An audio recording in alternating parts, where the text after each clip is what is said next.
E Paulinho, como eu havia adiantado, rescindiu seu contrato com o Guangzhou Evergrande e está livre no mercado. No vídeo de hoje do canal do Nicola, falo os clubes que já fizeram proposta oficial ao ex-jogador da seleção brasileira.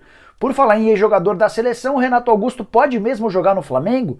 Conversei com o meio-campista e vou contar sobre a resposta dele nesse vídeo. Trago também detalhes sobre o São Paulo na zona do rebaixamento no Campeonato Brasileiro. Tem informações importantes envolvendo o Jô, que foi multado pelo Corinthians por vestir ou calçar uma chuteira verde. Será que foi multado mesmo? Para completar, o Atlético Mineiro com 13 desfalques. Para a noite dessa segunda-feira, falo ainda sobre reforços no Cruzeiro.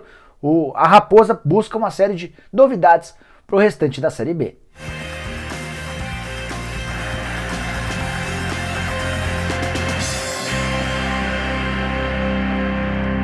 Fala aí pessoal, sou o Jorge Nicola, bem-vindos a mais um vídeo do canal, bem legal ter vocês por aqui. Antes de começar a passar todas as informações, pedir para deixarem like, se inscreverem no canal e lembrar que o programa do Nicola dessa segunda-feira começa às 8 horas da noite, conto com a presença de todo mundo, combinado? Bom, bora começar esse vídeo lembrando que ele é um oferecimento de 1xBet, casa de apostas esportivas que é patrocinadora de Barcelona, Liverpool, Chelsea, entre vários outros grandes clubes do mundo.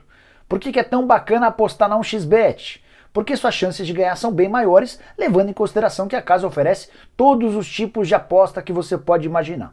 Pega o link que está na descrição desse vídeo e faz uma conferência. Abre lá o jogo, por exemplo, do Atlético Mineiro, tem Galo e Chapecoense, às 8 horas da noite dessa segunda-feira. Você vai encontrar todo tipo de aposta dentro de um mesmo jogo, aumentando assim suas chances de ganhar. E a 1xBet ainda tem Campeonato Brasileiro de Série A, B, C e D, tem Euro, tem Copa América, enfim, não falta jogo para você se divertir e também ganhar dinheiro. Sempre lembrando que usando o cupom Nicola, você ainda ganha 100% de bônus no valor do seu primeiro depósito e todo apostador iniciante na 1xBet que perder tem até $10 devolvidos pela casa. Bora começar o vídeo falando sobre o Cruzeiro conseguir apurar com duas pessoas, uma próxima do Cruzeiro e outra do mercado, que a Raposa está atrás de reforços. 3 desses reforços pretendidos pelo Mozart pertencem ao CSA. Não à toa vale a lembrança de que o Mozart, atual técnico do Cruzeiro, e de que também o Rodrigo Pastana, o diretor técnico, o diretor executivo de futebol do Cruzeiro, os dois trabalhavam no CSA até pouco tempo. O Mozart era técnico até 18 de abril e o Pastana acaba de deixar o clube alagoano para trabalhar no Cruzeiro. Não consegui descobrir quais são esses 3 jogadores. O que eu sei é que são 3 destaques do time e o Cruzeiro está tentando convencer o CSA a fazer algum acordo. Além desses 3, a Raposa ainda busca a contratação do Leandro Carvalho, atacante de 26 anos de idade, pertence ao Ceará e está emprestado ao América. Tem sido mais reserva do que titular, são 11 partidas com a camisa do Coelho, sendo 2 como titular e 9 na condição de reserva. Não entra em campo desde 9 de junho, quando o América acabou eliminado pelo Criciúma. O grande problema em relação ao Leandro é que com a mudança de técnico, a saída do Lisca e a chegada do Wagner Mancini, que começa a trabalhar hoje, talvez ele tenha alguma possibilidade de ser reutilizado. Só para completar, se o Cruzeiro busca chegadas, tem também saídas. O Matheus Neres pode ir para o Guarani, tem contrato com o Cruzeiro até dezembro de 2022, mas parece ter perdido espaço no time. Bora falar agora sobre o Atlético Mineiro, que tem muitos problemas para a partida da noite dessa segunda-feira contra a Chapecoense. São 13 desfalques, 5 deles de última hora. Nesse domingo descobriu-se que o Atlético Mineiro teve 5 jogadores testando positivo. São eles Nátio Fernandes e Natan, 2 meias, Borreiro e Marrone, atacantes, além do zagueiro Mikael, que é das categorias de base. O único desses todos titular é o Nátio. O problema é que o Natan, na teoria, pode ser um reserva imediato dele, então o Atlético perde 2 jogadores para a mesma função.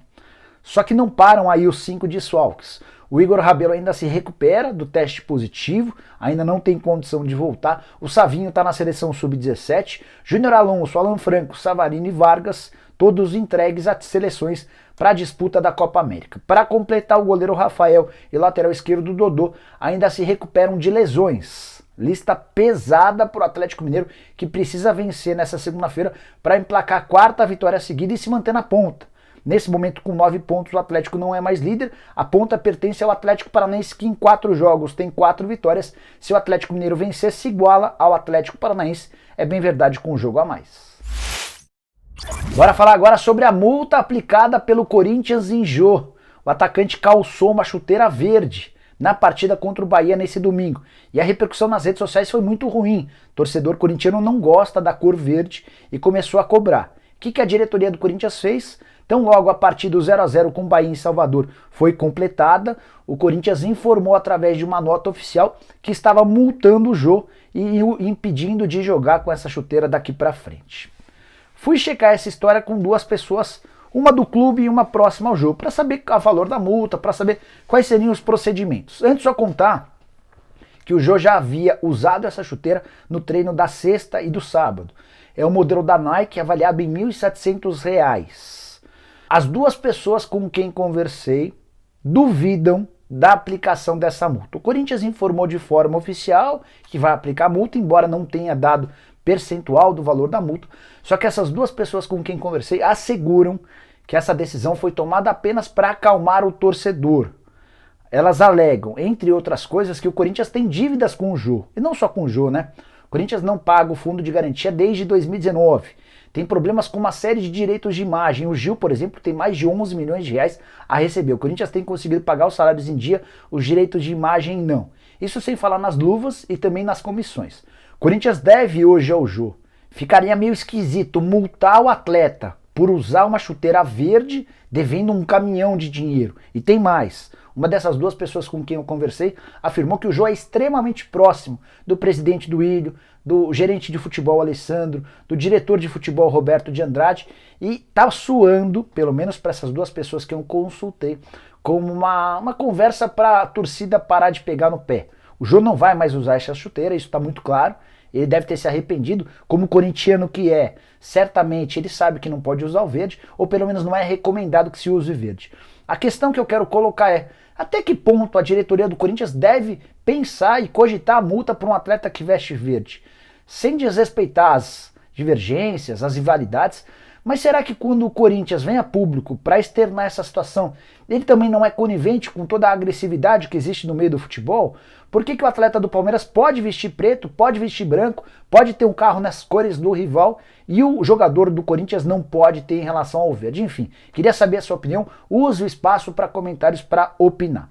Só para completar, vale a lembrança de que o Corinthians com esse empate não consegue mais uma vez vencer. O Corinthians apresenta enormes dificuldades ofensivas. É um time que cria muito pouco, embora tenha sido pouco exigido também do ponto de vista defensivo. Até por isso a busca por reforços no Parque São Jorge é concentrada em meias e atacantes. Bora falar sobre o São Paulo, que vive uma fase horrorosa, que contrasta com alguns dias atrás, quando o tricolor colocou fim a um longo jejum de títulos. O São Paulo foi campeão paulista batendo o Palmeiras. Nesse domingo, quinto jogo do Campeonato Brasileiro sem vitória. Derrota por 2-0 para o Santos, os gols marcados pelo Marinho e pelo Pirani, ambos no primeiro tempo. E o Santos sempre esteve mais perto de marcar o terceiro do que o São Paulo de marcar o primeiro. Não foi um bom jogo do São Paulo, para piorar, derrota pro Fernando Diniz, que deixou o Morumbi recentemente sem grandes recordações para o torcedor e também para os dirigentes. Com esse tropeço, o São Paulo acumula 2 empates e 3 derrotas em 5 rodadas, ou seja, tem 2 pontos conquistados em 15 possíveis. Tem 1 gol marcado, é o pior ataque ao lado do América de todo o Campeonato Brasileiro, e 6 gols sofridos, a 6ª defesa mais vazada da competição. Hoje a diferença do São Paulo para o líder do Campeonato Atlético Paranaense é de 10 pontos. E o Furacão ainda tem um jogo a menos do que o São Paulo. O Atlético Mineiro também joga nessa segunda-feira e pode chegar a 12 pontos, também abrindo 10 pontos em relação ao tricolor. Para completar sobre o São Paulo, o Luciano é mais uma baixa para as próximas partidas. Ele deixou a partida na Vila Belmiro sentindo o posterior da coxa esquerda, o mesmo local que ele vem reclamando e sofrendo e sentindo e se ausentando há algum tempo. Antes do Luciano, o São Paulo já havia perdido o Miranda com estiramento na coxa, o Daniel Alves com entorse no joelho, o Hernanes com uma contratura, o William com trauma no joelho e o Luan com edema na coxa. Bora falar agora sobre Paulinho. Quem acompanha o canal do Nicola diariamente vai lembrar que eu contei recentemente que o Paulinho negociava os últimos termos da rescisão do seu contrato com o Guangzhou Evergrande. E no finalzinho da manhã, início da tarde desse domingo, o próprio Paulinho usou suas redes sociais para confirmar que rompeu seu vínculo com o clube chinês. Ele ainda tinha contrato até julho do ano que vem, ou seja, ainda tinha mais 13 meses de salário para receber. ganhava mais de 7 milhões de reais, então a gente está falando numa quantia de mais ou menos algo entre 90 e 100 milhões de reais. É de se imaginar que ele tenha pego parte dessa grana e abriu mão do restante. Para poder estar livre no mercado, agora o Paulinho vai decidir onde é que ele vai jogar. E propostas não faltam. Os interessados que já se manifestaram em território brasileiro são o Red Bull Bragantino e o Corinthians. O Red Bull Bragantino chegou a fazer 2 propostas para o Guangzhou Evergrande, as 2 por empréstimo, com o time chinês pagando salários integrais. As 2 foram recusadas, agora o Red Bull Bragantino precisa convencer o Paulinho a se adequar à realidade financeira do clube de Bragança Paulista. Já o Corinthians trata o negócio como muito difícil. Qualquer dirigente com quem você conversa vai falar, poxa, é complicado, ele ganha muito. O Paulinho sabe que para voltar para o Brasil vai precisar abrir mão de pelo menos 90% do que ganhava. Se ele ganhava 7 milhões de reais, vai trabalhar com um salário na ordem de 700, 800, talvez 1 milhão de reais. Embora eu acho que caberia em qualquer clube do futebol brasileiro. O Flamengo, por exemplo, que acaba de perder o Gerson, teria no Paulinho um ótimo substituto à altura. Mas nesse momento, até a madrugada de domingo para segunda, os 2 únicos clubes que procuraram, que demonstraram interesse, foram Corinthians e Red Bull Bragantino em território brasileiro, porque no exterior são vários. O Atlético de Madrid da Espanha tem interesse oficial, o Benfica em Portugal também quer a contratação do ex-jogador da seleção brasileira, ele ainda tem uma oferta do Galatasaray da Turquia e do Al Nassr da Arábia Saudita.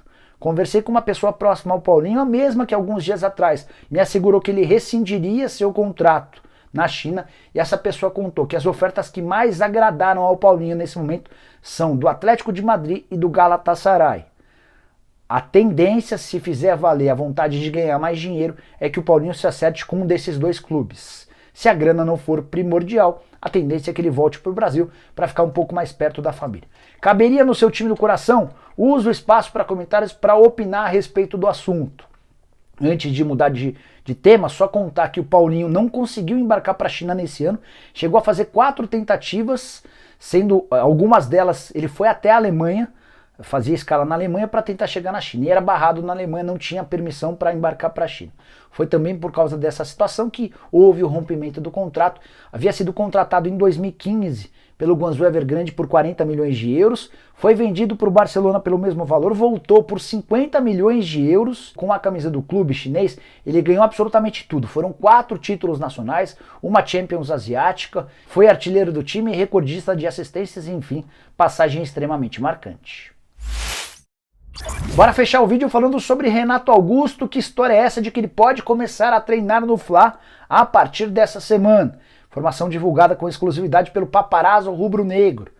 O Paparazzo contou que existem conversas para que o Renato inicie treinamentos no Flamengo, no Ninho do Urubu, ao lado dos atletas profissionais do Flamengo, a partir dos próximos dias. Só para contextualizar a situação, antes de te contar o que o Renato Augusto me falou. Ele tem contrato com o Beijing Guoan da China até dezembro, ou seja, vive os últimos meses desse vínculo. A partir de 1º de julho já pode até assinar um pré-contrato, mas, assim como o Paulinho, não teve permissão para embarcar para a China. Está aproveitando o tempo livre no Rio de Janeiro, ao lado da esposa e do filho recém-nascido. Inclusive acabou de comprar um terreno no Alphaville do Rio. A ideia é construir uma casa por lá para fixar residência. Nunca escondeu. Ele é carioca, tem grande admiração pelo Flamengo. Foi no Flamengo que ele começou. Jogou 95 partidas, 11 gols e 13 assistências entre 2005 e 2008 no time principal. Recentemente, inclusive, o Renato Augusto foi flagrado almoçando num shopping da Barra da Tijuca com o Marcos Braz, que é o vice-presidente de futebol do Flamengo. Que as conversas existem? Existem. O próprio Renato Augusto já havia me contado que não havia nada acertado, mas eram tentativas. O Flamengo tenta convencer o Beijing Guoan ou a rescindir o contrato ou a permitir que o Renato Augusto jogue por empréstimo no Flamengo com a ajuda dos chineses. Até porque por lá ele ganha 2 milhões de reais por mês, salário fora da realidade do Fla hoje. A ideia do Flamengo talvez seja pagar metade desses vencimentos. O negócio parece ainda um pouquinho distante em relação ao acordo, mas sobre os treinamentos, perguntei para o Renato Augusto, que me respondeu na noite desse domingo da seguinte maneira, abre aspas, por enquanto não falei com o pessoal lá, por agora vou treinar em outro campo, fecha aspas. A impressão que eu tenho é de que pode haver essa conversa mais cedo ou mais tarde, imagino que nos próximos dias, para que o Renato Augusto tenha autorização para treinar no Flamengo, ele vai precisar ser autorizado pelo Beijing Guoan, que é quem paga seus salários absolutamente em dia. Beijing Guoan é o time mais popular da China, e olha que quando a gente fala em popularidade na China, você imagina a quantidade de pessoas. Meio atacante de 33 anos de idade, que gostaria, como eu disse, de continuar morando no Rio de Janeiro e jogando no Flamengo. Imagino que se não for agora, a partir de janeiro, o Renato Augusto será reforço rubro-negro. Ele e o Kennedy podem nos próximos dias estar à disposição para treinos. É o Flamengo oferecendo a sua infraestrutura para se aproximar dos bons jogadores. Bom, pessoal, eram todas essas as informações que eu queria dividir com vocês no vídeo de hoje do canal do Nicola. Espero que tenham curtido o vídeo e deixem like. Quem ainda não se inscreveu, aperta esse botãozinho. A gente volta com um vídeo por volta das 5h30, 6 horas da tarde aqui no canal e às 8 horas da noite. E a chance de você tirar todas as suas dúvidas no programa do Nicola ao vivo. Você manda a pergunta, eu respondo. Aquilo que eu não souber, repasso para as minhas fontes e conto para vocês. Combinado? A gente se vê. Tchau, tchau.